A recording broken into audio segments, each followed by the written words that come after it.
Hi, Mick McQuaid here, welcoming you to Day 5 of Informatics for City Sciences. Today I'd like to invite you to switch gears a little bit.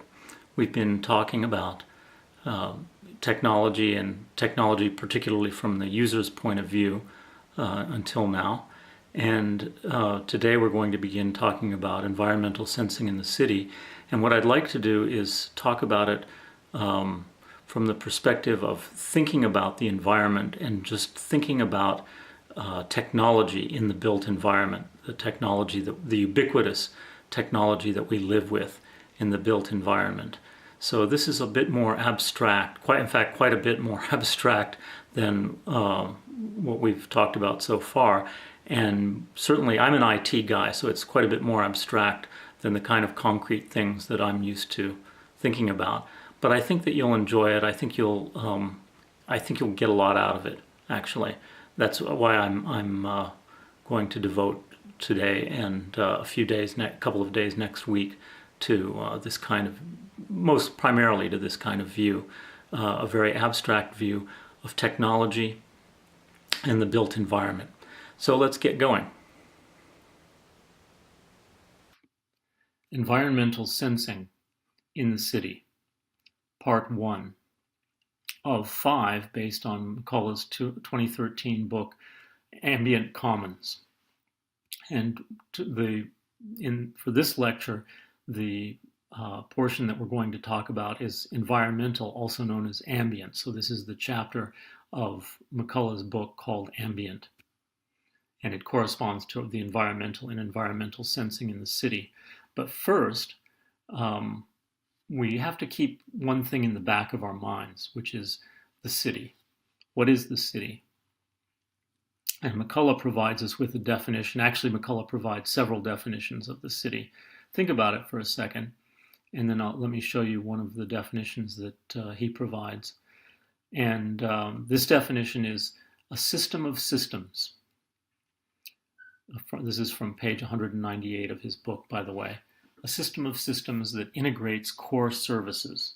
And the core services are transportation, healthcare, public safety, and public education. And my question to you is this the city?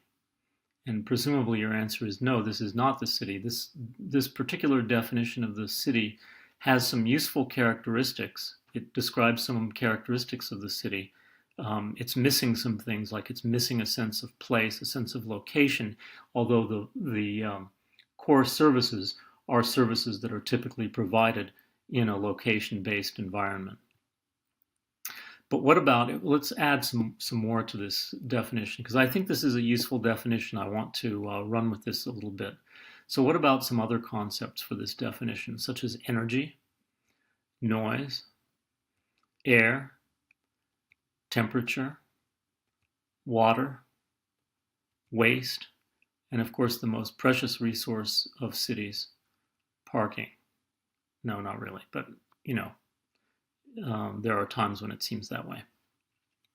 So as we talk about environmental, or ambient, as we're going to call it, keep these in mind. These are useful characteristics to think about when we think about environmental sensing in the city. All of these can be sensed. Now let's move on and ask the question, where does the citizen fit in all of this? Citizen experience, citizen perspective, citizen focus, and of course, what is not in citizen focus? Sensations are not the focus of a citizen. So the citizen's focus, the citizen's focus is not just to get good parking. I mean, briefly it is, but the focus of the citizen's entire day is not getting good parking. The good parking is ambient. The good parking is in the background. The good parking is part of the atmosphere. And the same thing is true of noise and waste disposal and all these things that are part of the environment. They're not the focus. These sensations are ambient. So we have to define ambient. And we could say other words. We could say peripheral instead of ambient. Ambient is just one possibility. And in fact, if we said peripheral, there's a very famous definition of periphery as awareness without consuming attention, which I love. I think that's a great definition of ambient also. And it was promoted in the 1990s by Mark Weiser, who many people think of as the grandfather of the Internet of Things, and John Seely Brown, another important thinker in the computing realm. And we could also say other words. We could say background, we could say atmosphere, we could say subtle, perhaps we could say milieu, and of course we could say environmental. But McCullough chose ambient for historical and philosophical reasons. And so we're going to go with that. The title of his book is Ambient Commons. The title of this chapter is Ambient. And ambient is what you don't need to notice. Citizen presence, for example, influences you, but it may not stand out.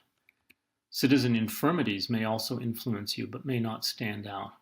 Let me give you a counterexample, though. I fell on the sidewalk, and a car screeched to a halt.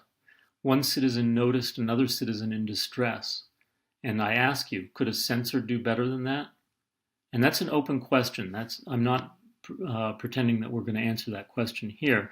There are a lot of issues we'd have to consider if we wonder whether a censor could do better than another citizen in noticing that a citizen is in distress. And some of the concepts that we would have to think about would include citizenship. Do we want to promote good citizenship? Other concepts that we would have to consider are crime. For example, there are scams where criminals pretend to be in distress and to lure their victims into vulnerable positions. So there are all kinds of issues that we would have to consider when we ask whether a censor can do better than one citizen noticing another citizen in distress. Now let's turn our attention to the technology, Twitter. Twitter is ambient awareness. So one of the thinkers who's quoted in McCullough's book describes Twitter as representing ambient awareness, little bits of information that work together to form a picture. And ambient interfaces are certainly not anything new. Twitter didn't come along until 2007, but back in the 1990s, there was something called the Ambient Room at the MIT Media Lab, which had a display on the ceiling. And the concept there was moving the display into the background by putting it on the ceiling. It's not part of focal attention. So now, where does ambient fit today? Well, to answer that, I would like to first ask, what is the main consumer technology? And if I look out the window, if I go open the door, if I go down the hall, any place in my city, there's no question, there's no controversy. The main consumer technology is the smartphone. I have just no doubt about that. If your city is like mine, that's what stands out. And the smartphone is bristling with sensors.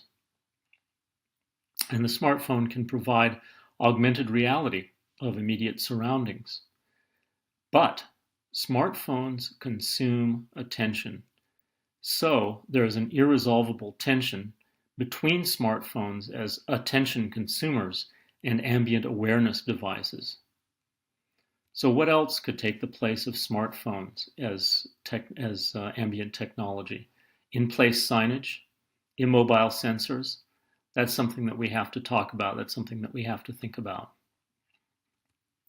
There's no question that media is changing, and McCullough provides this picture of conventional media either transforming or being replaced by ambient, tangible, pervasive media.